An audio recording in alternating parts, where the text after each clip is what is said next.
Bonjour à tous, bienvenue dans cette vidéo de test, enfin, vous me direz, parce que j'ai fait le déballage il y a au moins une bonne dizaine de jours.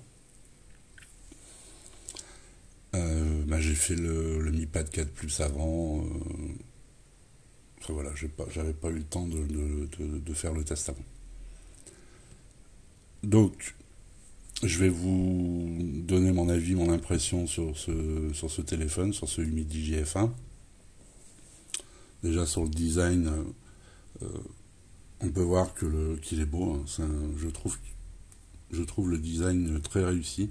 L'optimisation, je la trouve quand même pas mal du tout.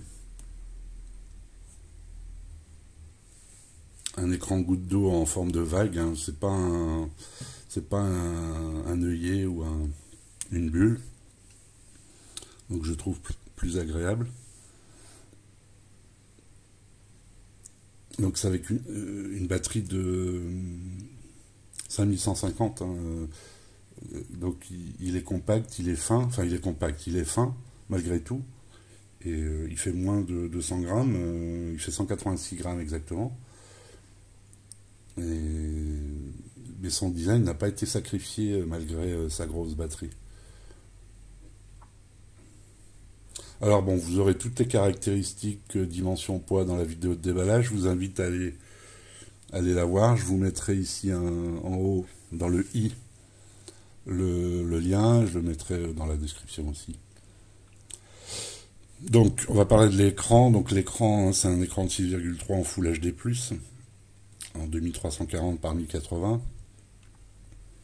Bon, l'écran il est super. Hein. Bel écran.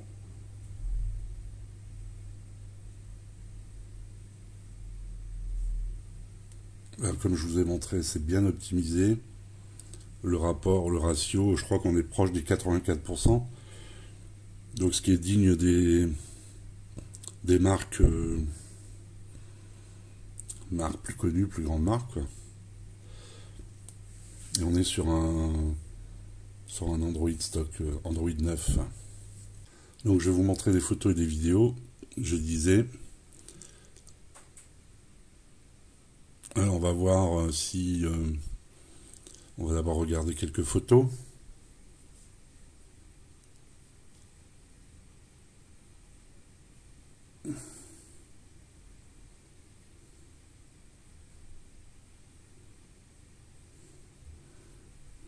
L'écran est très beau.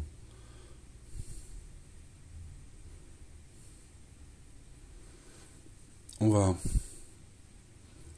regarder une vidéo, on va voir s'il décode ma vidéo 4K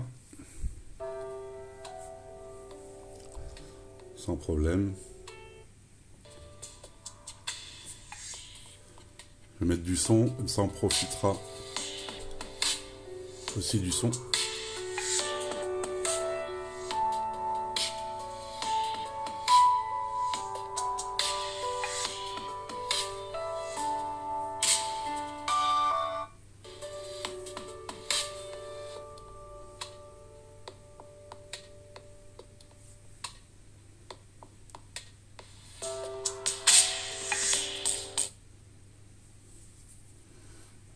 Donc pas de souci pour la 4K. On va se regarder une autre vidéo. On profitera aussi du son.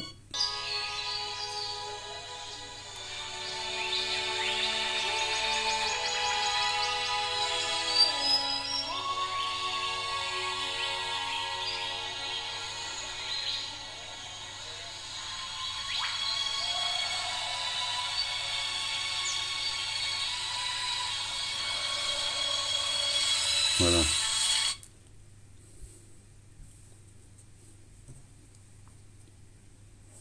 Donc, photos, vidéos, elles sont bien rendues. Hein. Non, l'écran est magnifique. Je vais essayer de vous trouver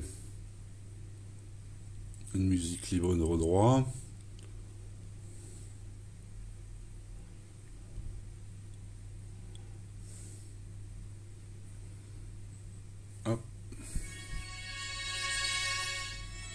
Bon, sur YouTube, on peut agrandir les vidéos. Hein.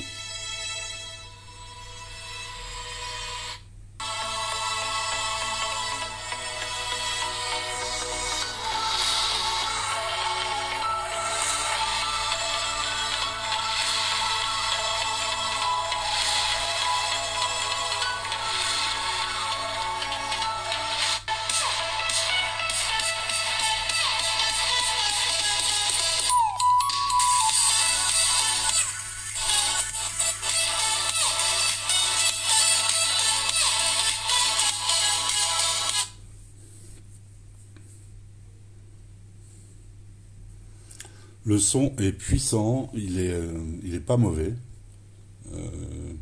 Là j'étais à fond, il sature pas. Donc pour le son, je valide.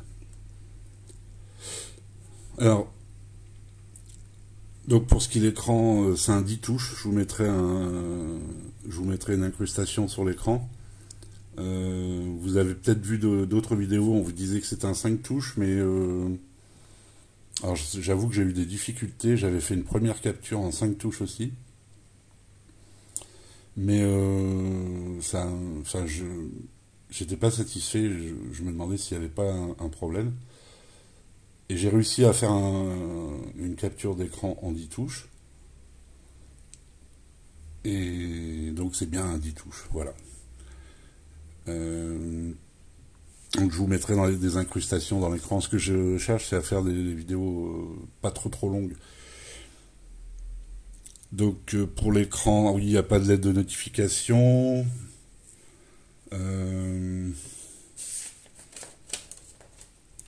Donc voilà, je crois que pour l'écran c'est bon. Alors le logiciel, bon c'est Android 9.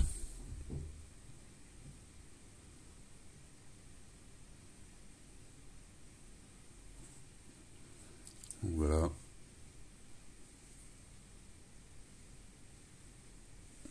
Donc c'est le UMDJ F1, 4 Go, 64 Go de RAM, vous voyez ici Android 9.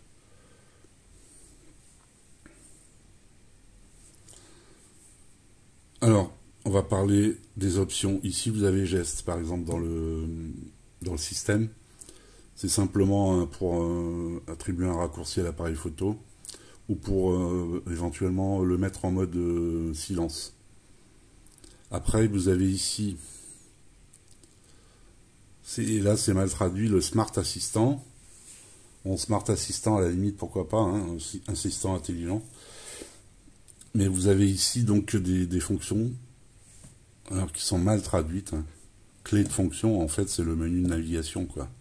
Où vous pouvez mettre soit le menu classique, avec les boutons en bas, ou soit le menu par geste, avec trois dispositions au choix. Donc, ici, ah oui, c'est pour gérer le réseau en fonction des applis.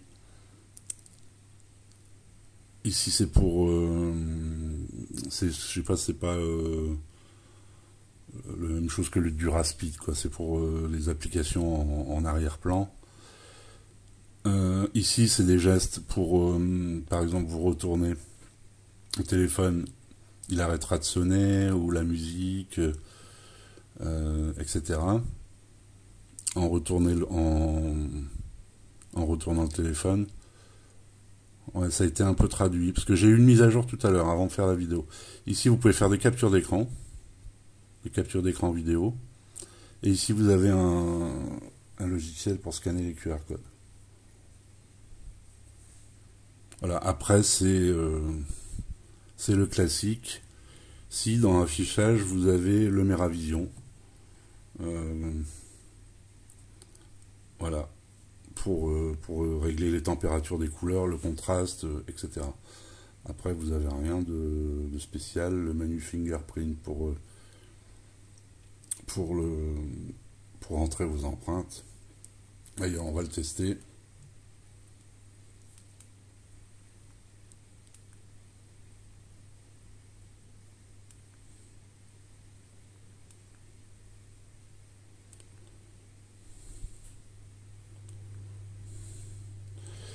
Et vous avez la reconnaissance du visage, voilà, qui marche très bien aussi. Là, on voit mes 4 doigts. Voilà. Tout ça fonctionne bien. Ce téléphone fonctionne bien. Hein. Le Helio P60, c'est quand même un processeur c'est du Mediatek. Alors il y en a, bon, Mediatek, mais c'est quand même un processeur qui fait un score en tout. Pareil, je vous le mettrai en incrustation, hein, où je peux vous le montrer, qui fait un score en tout de 140, on va le voir d'ailleurs, je me souviens plus, voilà, 142 555. C'est un processeur qui est gravé en 12 nanomètres. Par exemple, le Snapdragon 660 est gravé en 14 nanomètres. Donc c'est pas un processeur qui est énergivore spécialement. On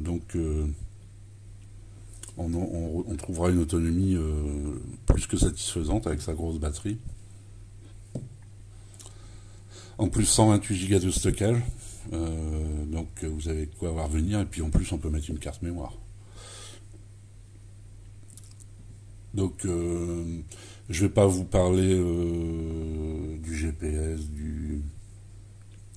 c'est pas la peine, ça marche bien dans les téléphones chinois. Maintenant, quel qu'il soit, je n'ai pas eu un téléphone où il y avait un problème. Il fait OTG, il fait OTA. J'ai eu 2 mises à jour, je ne sais pas si je vous l'ai dit. Donc, il fait OTG, OTA. Le GPS fonctionne très bien. Le fixe fait en 3 ou 4 secondes, ou 5 ou 6, c'est pas ça qui va changer la vie. Du moment que ça fonctionne, que Google Maps fonctionne, Google Maps ou autre. Et c'est le cas maintenant pour tous les téléphones, quelles que soient les marques. Voilà, quelles que soient les marques. Pour les DRM, c'est du L3, donc voilà. Donc pareil que Netflix n'est pas en HD, quand on a les DRM en L3. En tout cas, j'ai pu installer Netflix, MyCanal, Molotov, tout ça sans aucun problème. Je les ai démarrés. Ils me demandent tout au moins pour Netflix de m'identifier, mais je n'ai pas de compte. Vous avez un compteur de pas avec ce téléphone, donc vous pouvez l'utiliser si vous êtes un peu sportif, que vous avez un brassard, vous pouvez l'utiliser. Au niveau des sensors, hein, il est complet, pareil. Hein. Alors si vous aimez avoir toutes ces fiches techniques, je fais un article sur mon blog en parallèle, hein, de cette vidéo, où je mets toutes les captures d'écran que j'ai fait. Et là, vous avez vraiment tout. Je mets toutes les photos, toutes les captures d'écran, comment dire, les spécifications détaillées, etc. Donc, j'essaie de faire des vidéos plus courtes parce que je sais que vous n'aimez pas, on le voit dans les déballages, vous préférez presque les déballages que les tests. Donc voilà. J'essaye, en tout cas. Donc on va passer à la photo. Alors je mettrai dans le montage, je mettrai des captures d'écran qui vous permettra de voir, par exemple, le jeu, tout ça. Pardon. On va passer à la photo. Pareil, je vous mettrai aussi une capture pour vous montrer le logiciel photo. Je vous mets des photos et je reviens vous voir à la fin pour les conclusions, les plus et les moins de ce téléphone. Pourquoi on devrait acheter ce téléphone? Alors à tout de suite.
Donc voilà, les photos, moi je trouve qu'elles sont correctes. Vous avez 3 capteurs Samsung, hein, 16 plus 8, 16 devant. Je trouve que c'est correct. Donc je vais vous donner mon avis sur ce téléphone, hein, le ressenti. Moi je le trouve super agréable. C'est un test que j'ai bien aimé, il est beau ce téléphone. Il est bien fini, bien construit. L'écran est beau. Il tourne bien avec son processeur Mediatek. Vous avez 4 Go de RAM, ce qui est largement suffisant. C'est une ROM stock en plus. J'ai même essayé avec des launchers. Ça tourne très bien pour ceux qui aiment bien changer un peu l'apparence. Alors si vous me connaissez, vous savez que moi j'aime pas trop les ROM stock.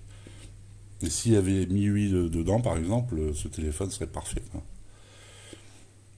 Alors pour ceux qui aiment bien les ROM stock, je trouve que c'est nickel. Vous avez une grosse batterie, alors les 2 jours sans problème, hein, d'autonomie. Moi le design, je trouve que c'est un bon point. Bon, c'est un design peut-être un peu épuré, en rouge comme ça il est beau.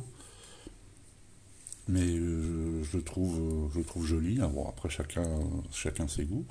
Il est bien optimisé au niveau de l'écran par rapport au châssis. Vous avez du NFC, ce qu'on n'a parfois pas sur des modèles 200 et quelques euros d'autres marques, hein, qu'on connaît plus et qu'on apprécie plus.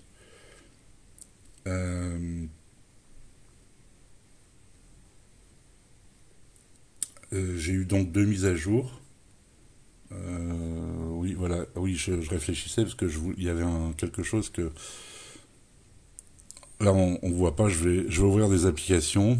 Je vais vous montrer quand même quelque chose. Je sais que ça intéresse certaines personnes.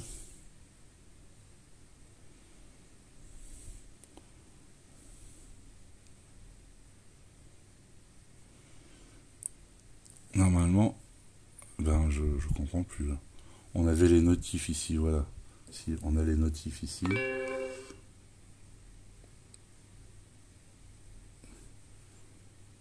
Vous avez les notifications des applications qui sont ouvertes ici. Ce qu'on n'a pas toujours sur les téléphones. Bon, ce qui est dommage, c'est qu'il n'y ait pas de LED de notification. Bon, mais ça, sur de plus en plus de téléphones comme ça, qui sont optimisés, bon. Le son en conversation, il est bon. Alors, il faut bien faire attention de bien positionner parce que comment dire, du fait que le haut-parleur est ici en haut, il n'est pas sur la tranche, mais presque, donc il faut bien positionner sur son oreille le haut-parleur et le son est bon. J'ai remarqué j'ai l'impression que les boutons sont plus bas que d'habitude, donc voilà, au départ, il faut un peu s'habituer.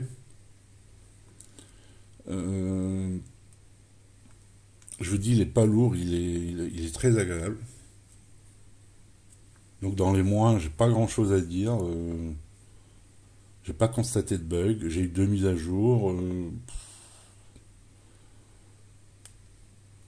Donc c'est un téléphone qui coûte dans les 170 euros. 170 euros, vous avez quoi? Vous avez un Xiaomi Redmi Note avec une goutte d'eau, un Redmi Note 7. Redmi Note 6, Redmi Note 7, enfin, le Redmi Note 6 c'est un 636. Bon, moi j'aime bien Xiaomi, j'aime bien MIUI, mais là vous avez quand même 128 Go de stockage, 4 Go, 128 Go. Il fait des belles photos, il est bien optimisé, il a un joli design. Il n'y a rien qui dépasse, le capteur photo dépasse pas, une grosse batterie.